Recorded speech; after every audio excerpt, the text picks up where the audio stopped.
Ya udah. Assalamualaikum warahmatullahi wabarakatuh.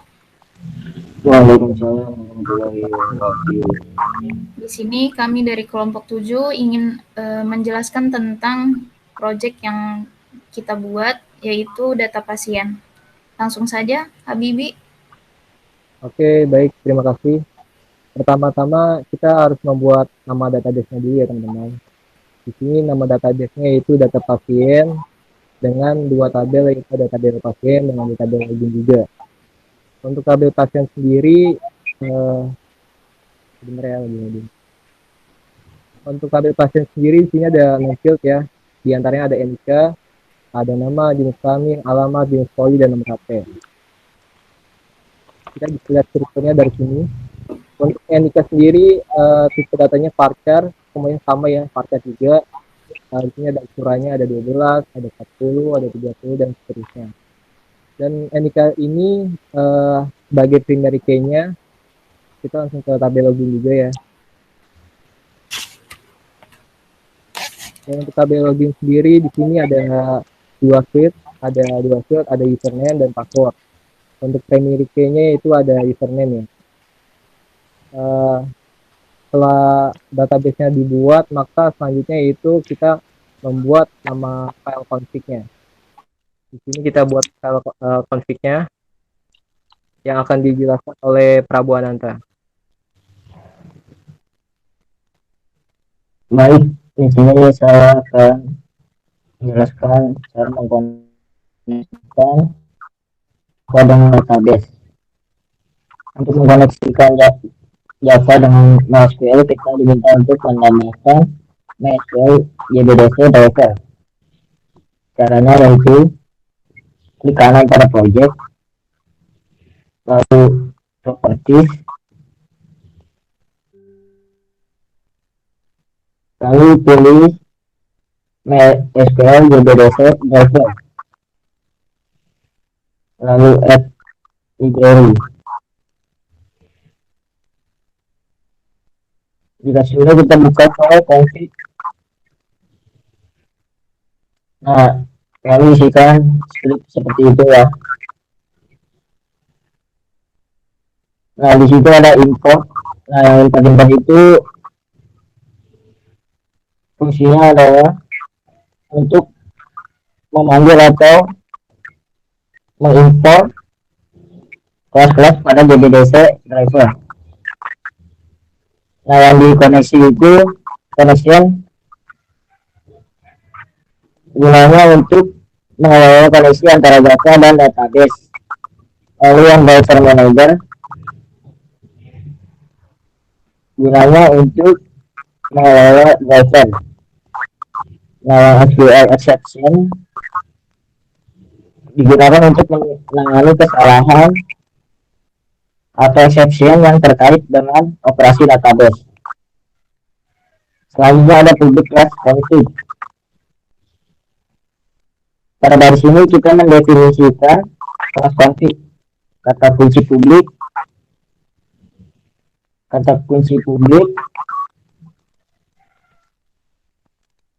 menunjukkan bahwa kelas ini dapat diakses dari luar kelas atau paket. Nah, kelas config-nya itu merupakan kelas yang dibuat untuk mengatur konfigurasi terkait koneksi database. Lalu ada private static connection.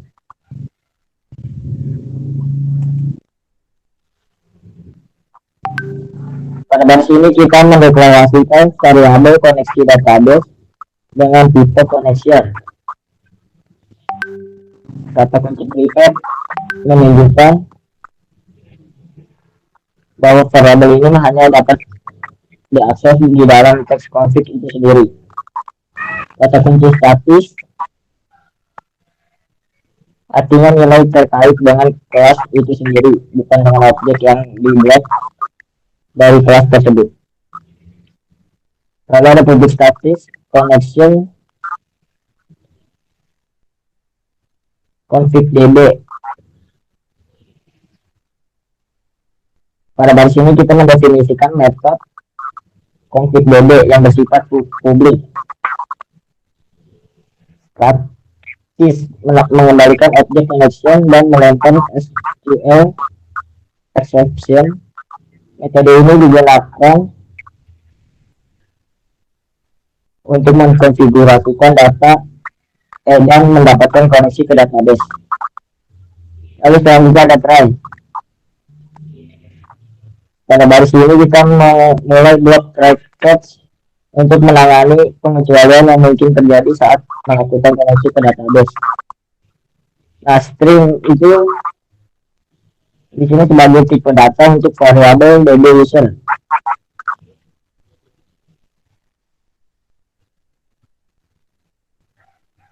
DB user dan password. Gunanya untuk bisa mendapatkan izin akses dari MySQL ke PHP admin. Kita untuk catch sendiri pada baris ini.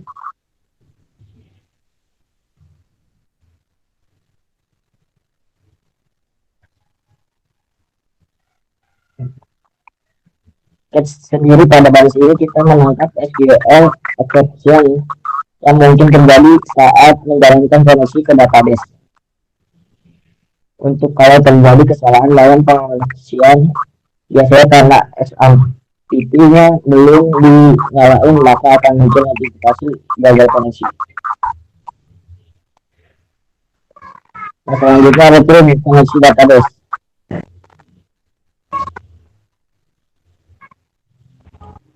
Oke, selanjutnya dijelaskan di pihak. Anggap aja ini sebagai kelas bodinya teman-teman. Lalu yang kedua, saya menambahkan palette pena lagi dengan warna background oranye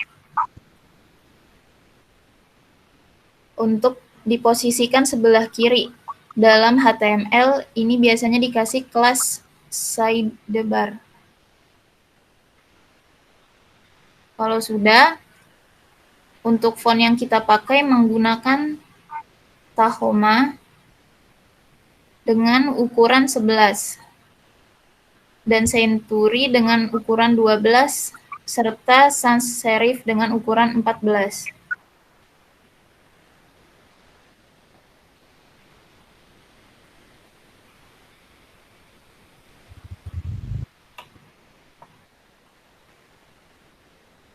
Lalu untuk memasukkan data atau penginputan, kita menggunakan text field, ada 5.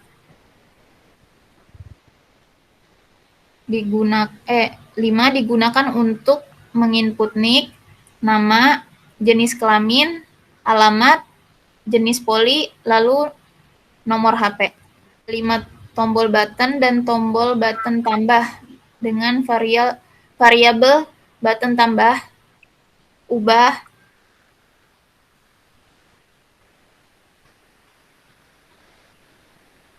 dan hapus. Oke, sebentar. Dan kita memiliki satu tabel dengan 6 kolom. Ini ya. Yang berisikan nick, jenis kelamin, nama, jenis kelamin, alamat, jenis poli, lalu nomor HP. Nah, untuk mengetahui bagaimana cara proses ini bekerja, selanjutnya dijelaskan oleh Habibi. Oke, baik. Di sini saya akan menjelaskan bagaimana proses ini bekerja ya. Pertama, kita harus mengimpor yang namanya package, teman-teman. Di sini ada package headless, digunakan untuk pengecualian ketika operasi yang memerlukan lingkungan grafis dieksekusi tanpa termuka. Lalu ada juga package yang namanya connection, untuk mengelola koneksi antar aplikasi Java dengan database. Lalu juga ada yang namanya package result set, untuk mempresentasikan hasil dari query yang dijalankan pada database. Ada juga package yang namanya SQL exception untuk melakukan pengecualian jika terjadi kesalahan dalam database gitu. Ada juga yang namanya package statement. Perintah statement ini Anda dapat gunakan untuk mengirim perintah SQL ke dalam database.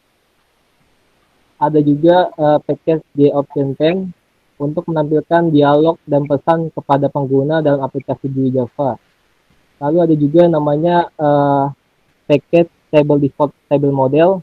Ini digunakan untuk mengatur dan mengelola data ke dalam tabel GUI. Oke, di sini ada codingan seperti ini ya teman-teman. Ini dimaksudkan untuk melakukan untuk mengkosongkan value dari field itu sendiri gitu. Di sini teks NIK ini sebagai variabelnya dengan metode set editable. Ini maksudnya apa? Maksudnya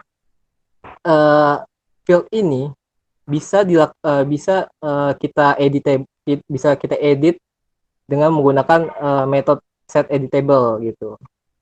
Terus null di sini maksudnya kita menampilkan value dari set teks NIK ini sebagai value-nya kosong, karena kan di sini kita ingin mengkosongkan field itu sendiri gitu. Nah, di sini juga sama, ada juga selected item, maksudnya kita menampilkan item dari CB jenis kelamin, tapi karena di sini kita ingin mengkosongkan field-nya, berarti kita kasih dia null gitu. Sama aja ya teman-teman di sini. Nah, selanjutnya di sini codingan ini digunakan untuk menampilkan sebuah data yang ada di database. Di sini kita bisa menambahkan modelnya. Kita menambahkan tambah kolom baru. Ada kolom nomor, NIK, nama pasien, jenis kelamin, alamat, jenis poli, dan nomor HP. Dan jangan lupa kita harus menggunakan fungsi penggunaan dari tray and catch ya. Pada tray sendiri di sini ada tipe data integer untuk bagian nomornya teman-teman. Biasanya ini digunakan kayak misalkan nomor 1, 2, 3, 4, dan 5 gitu. Nah, di sini juga ada tipe data string dengan variabel SQL. Jangan lupa di sini masukin query SQL-nya yaitu select bintang from tabel pasien. Ini difungsikan untuk menampilkan yang ada di dalam database ke dalam NetBeans kita teman-teman. Dan jangan lupa kita memanggil kelas kita menggunakan connection con di sini dengan kelas config dengan metode config db. Jangan lupa kita memberikan statement untuk seperti yang tadi saya jelaskan bahwa statement ini dapat mengirim perintah SQL ke dalam database. Jadi perintah select ini akan dikirimkan ke dalam database itu untuk mendapatkan nilai tersebut teman-teman. Setelah itu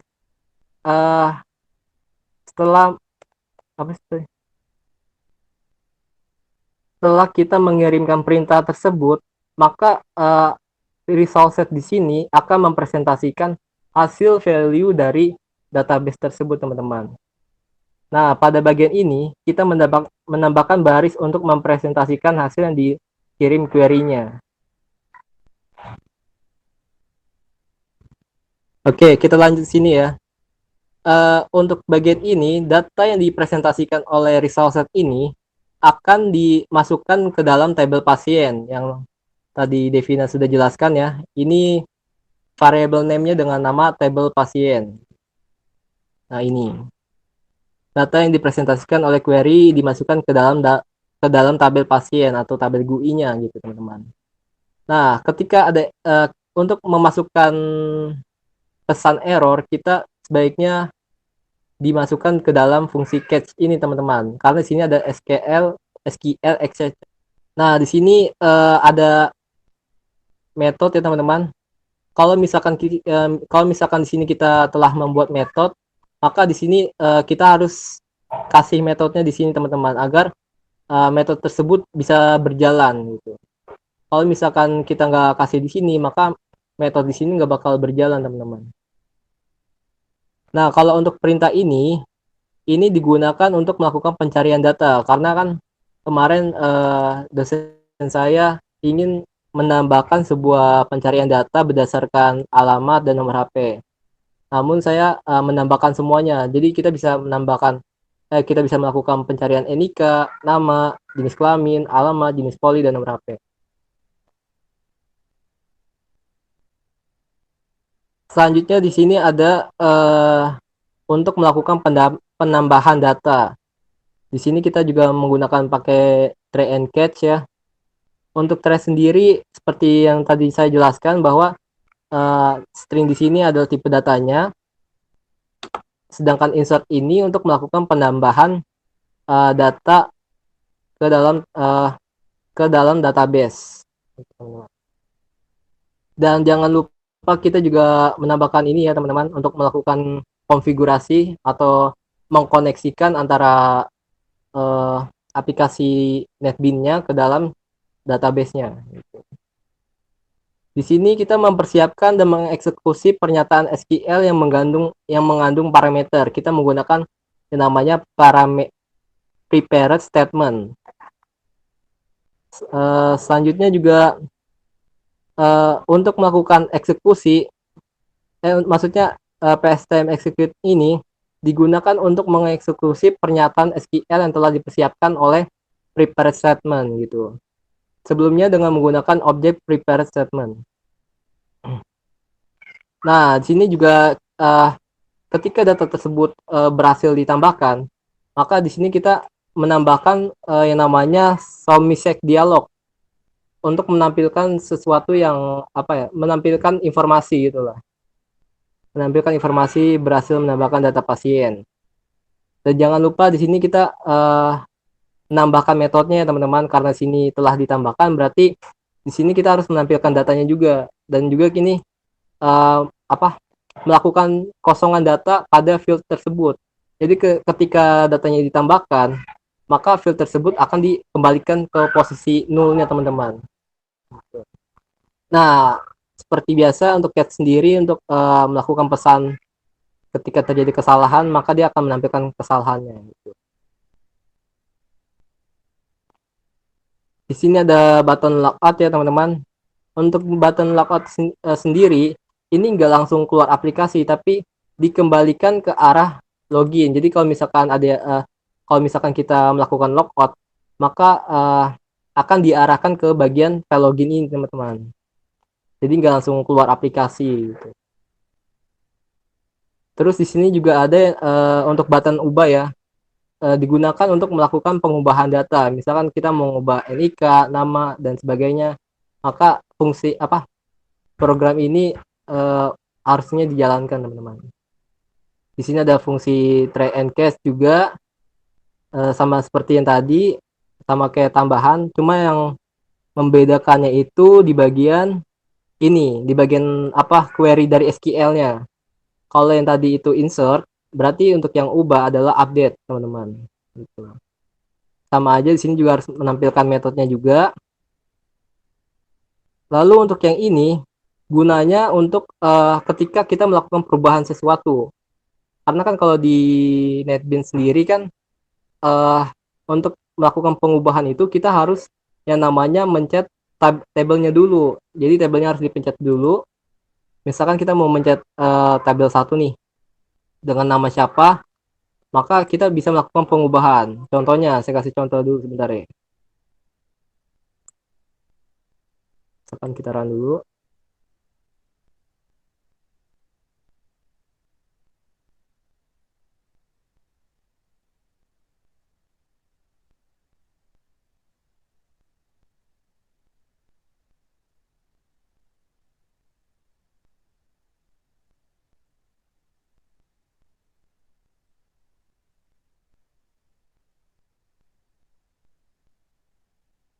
Nah, di sini username-nya Habibi dengan password.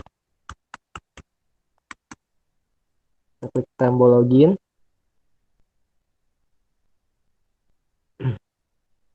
Nah, tadi kan saya ingin menjelaskan bagaimana cara pengubahan data tersebut. Pertama kita pilih datanya terlebih dahulu, misalkan Kanyasari kita ubah ya. Coba kita ubah bagian namanya saja deh. Misalkan Kanyasari tambahin A. Kita ubah. Apakah sama? Bisa. Berarti oke, kita lanjut ke bagian ini ya. Tadi masih di bagian ini. Di sini ada variabel int dengan variabel baris. Ini gunanya untuk mengetahui berapa baris yang ada gitu. Jadi kan di sini kan ngejelasin nih ada berapa baris sih gitu kan. Nah, di sini kan ada baris pertama, baris kedua, baris ketiga, baris keempat, lima, dan baris keenam. Dan di sini juga di sini kan ada untuk yang baris pertama misalkan nih. Di sini ada variabel ada tipe data string dengan variabel nik. Di sini jangan lupa masukin nama variabel dari tabel tersebut. Get value ini untuk mendapatkan nilai dari database yang ada gitu. Dan dimasukkan ke dalam baris satu. Dia tipe datanya apa? Kalau misalkan di sini dia string, ya berarti di sini juga string gitu untuk string. Ini variabel dari field text nik-nya. Lalu dimasukkan ke dalam teks nik-nya gitu. Ya sama saja dari yang nik sampai bawah pun sama teman-teman. Nah, selanjutnya yaitu untuk melakukan penghapusan data. Di sini sama aja, kita harus menggunakan yang namanya fungsi try and catch. Di sini ada tipe data string dengan variabel SQL. Kalau tadi query-nya insert dan update, kalau untuk hapus ini kita menggunakan query delete. Delete from pasien, tabel pasien. Yang di delete ini yang dimana nik tersebut didapatkan gitu. Dan jangan lupa kita harus mengkoneksikan juga agar fungsi query ini bisa berjalan dengan baik gitu. Terus di sini akan mempersiapkan statement dari query delete ini teman-teman. Setelah itu akan dipresentasikan hasil dari query tersebut gitu. Jika telah berhasil, maka akan memunculkan notifikasi atau pesan masuk, yaitu data berhasil dihapus. Ketika datanya nggak berhasil dihapus, maka akan memunculkan error gitu. Nah, di sini ada melakukan pencarian data. Sama aja seperti yang tadi ya, bahwa di sini untuk menampilkan headernya atau kolomnya. Jadi ada kolom berapa, misalkan di sini kan ada 6 kolom ya, ada nik, nama. Nah, kita harus menggunakan ini teman-teman. Untuk melakukan pencarian data, kita harus menggunakan perintah query select bintang from tabel pasien, di mana alamat akan dicari. Dia menggunakan variable set query atau objek set query atau kita melakukan pencarian nik, sama aja seperti tadi. Begitupun juga nama, jenis kelamin, dan sebagainya. Dan jangan lupa kita juga harus mengkoneksikan sama kayak yang lainnya ya, agar fungsi ini berjalan dengan baik. Nah, setelah di sini kita juga menggunakan while agar ketika kita telah berhasil ketika tombol button dipencet, maka dia akan menampilkan data baris yang dicari gitu. Data baris yang dicarinya apa sih? Misalkan ingin mencari nik berapa gitu kan. Ketika tombol buttonnya dipencet, maka dia akan menampilkan sesuai arahannya gitu.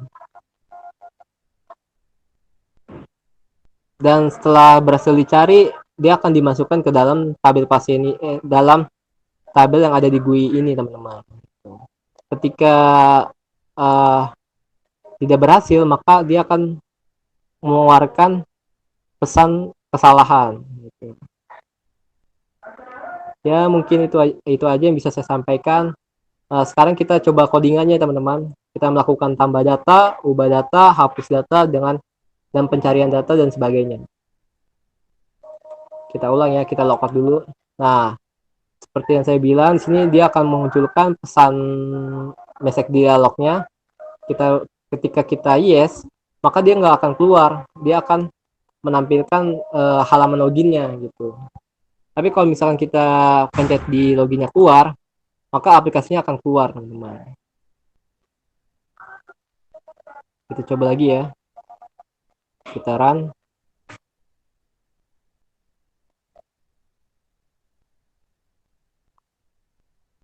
Nah, di sini kita masukkan username-nya serta password-nya.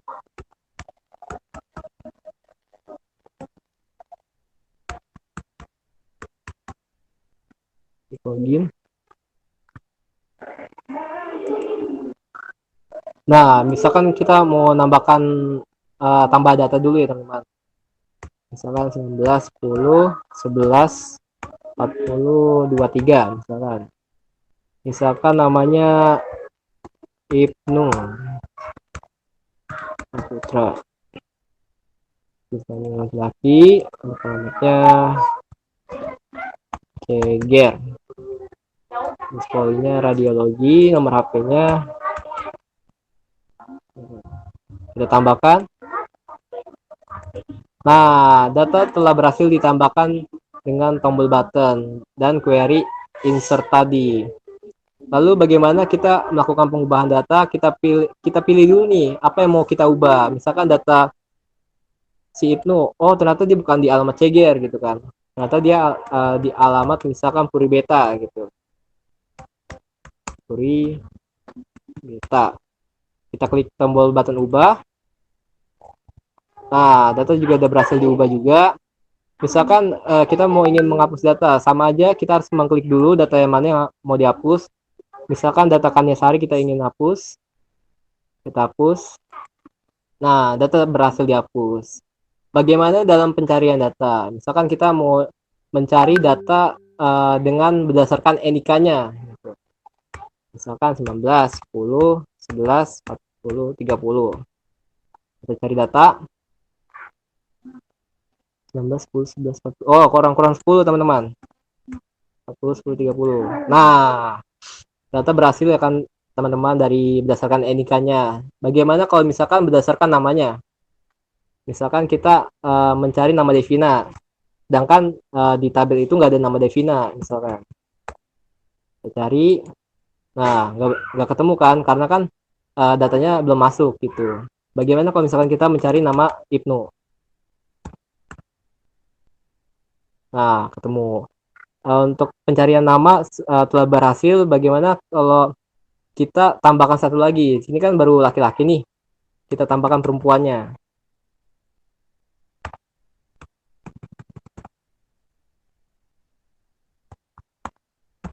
Devina.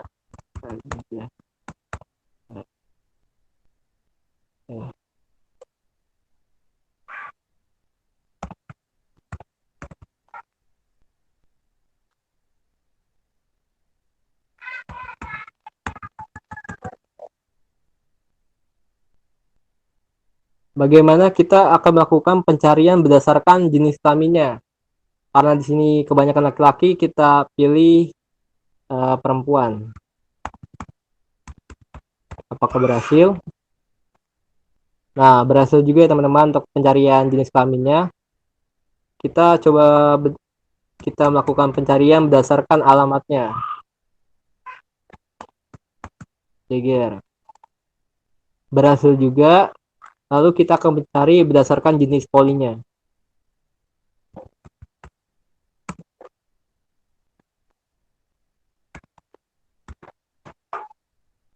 Nah, berhasil juga. Termasuk nomor HP pun juga berhasil, teman-teman.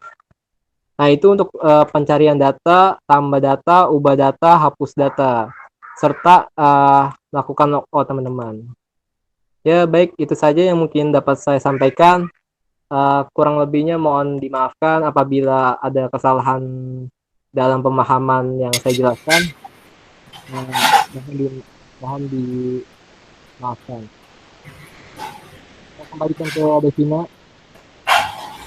Ya, sekian presentasi dari kelompok 7. Kurang lebihnya mohon maaf. Wassalamualaikum warahmatullahi wabarakatuh. Waalaikumsalam warahmatullahi wabarakatuh.